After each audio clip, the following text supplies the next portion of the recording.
begs the question, what does gender equality actually look like in the workplace?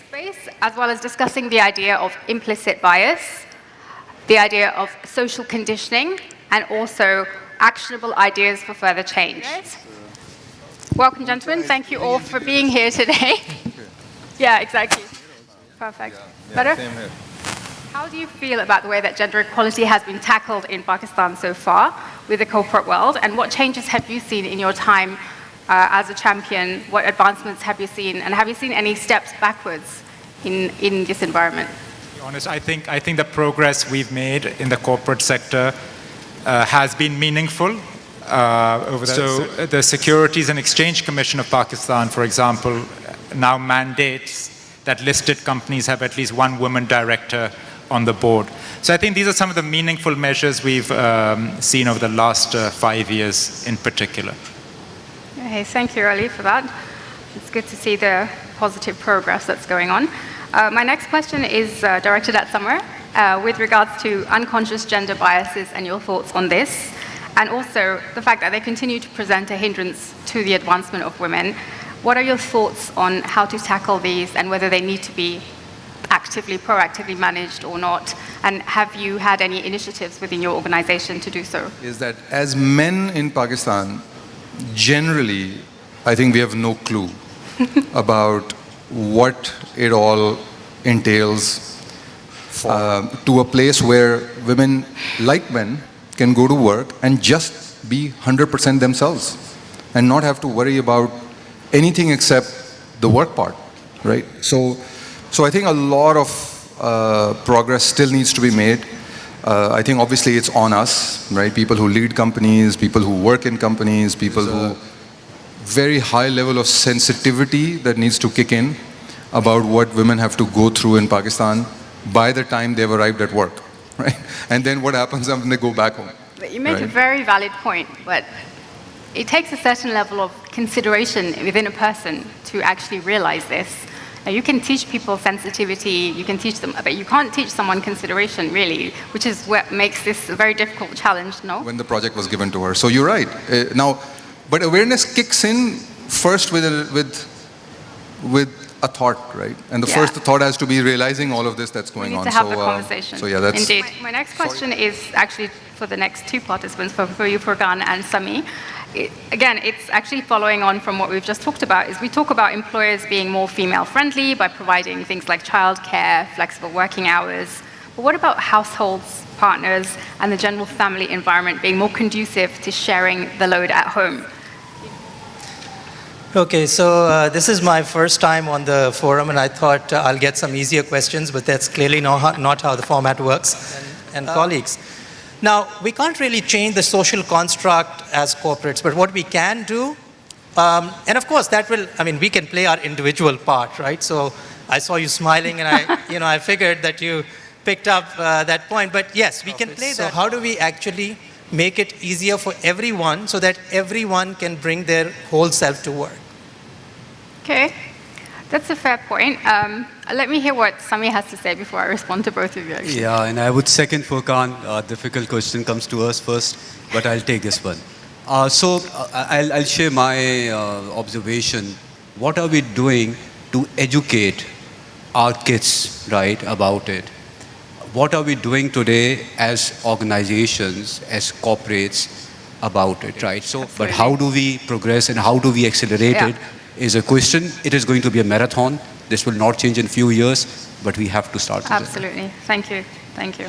The only one question I was going to say to what you were saying, Furqan, was it's great making the work environment more flexible for women, but then ultimately it's still the women who have to do that work, right? So you're just making it easier for them to continue to do more of what they're still doing, which is, I would love to see more changes to the flexibility happens in the home environment where they actually don't have to do as much, and it's a bit more shared. Yeah, that's so Umair, next question's for you. Obviously, we've talked a little bit about implicit bias and the unconsciousness of it. What do you think that women themselves can do to address these biases or help themselves even, and even their male colleagues to better understand what they maybe are doing on an unconscious level? So you left the trickiest question from me. Yeah, I did. Sorry. Giving advice. So you forget what battle someone else is fighting from an early age to even get to that position, or what they had to already, the challenges they have to go through, or that person had to go through, to even get to this point of doing a job. And so, especially the Pakistani women, resilience is built in. You know? So my next question is for Summer. I think you kind of answered this already, but what do you think we can do to actually inspire more male advocates? I mean, I think what you said earlier was more about educating people, but how do we get more people to actually become advocates for change? Yeah, I think where we actually measure the behavior of the other 45, 50, whatever it is, right? I'm talking about the male side, right?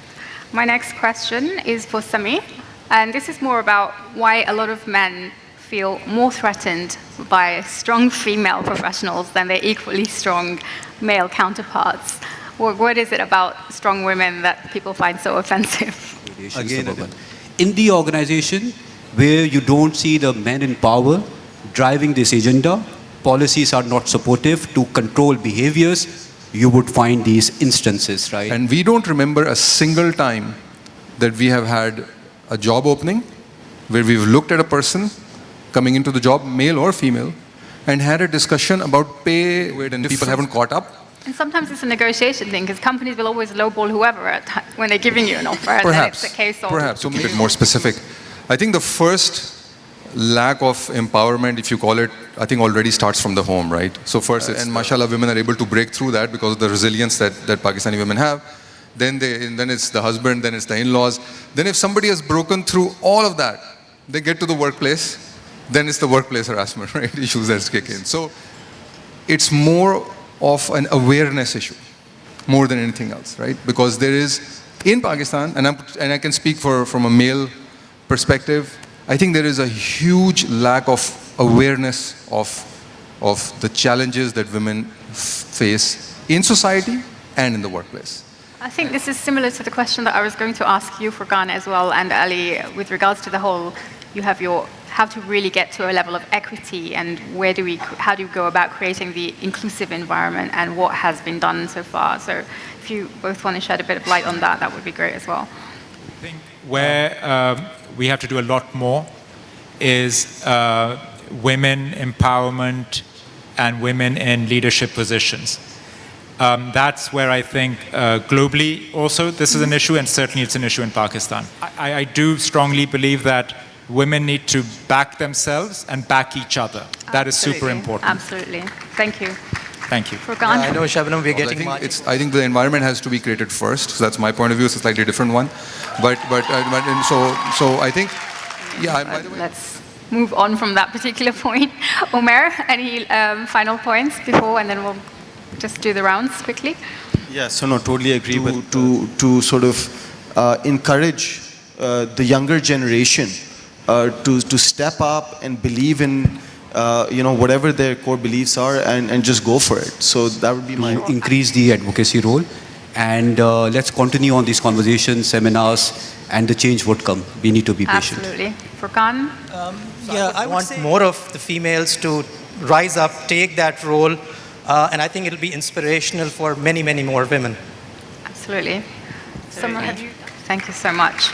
So I think we have the general message is around they're having a lot more awareness, talking about changing the ecosystem as a whole versus just corporate ecosystem, having the conversations that we need to have with the men involved, and generally, I mean, just everyone needs to be a part of the solution.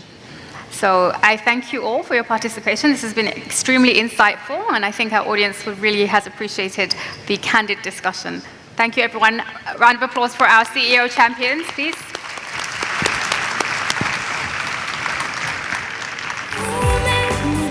Thank you so much. We've had such a powerful panel over here.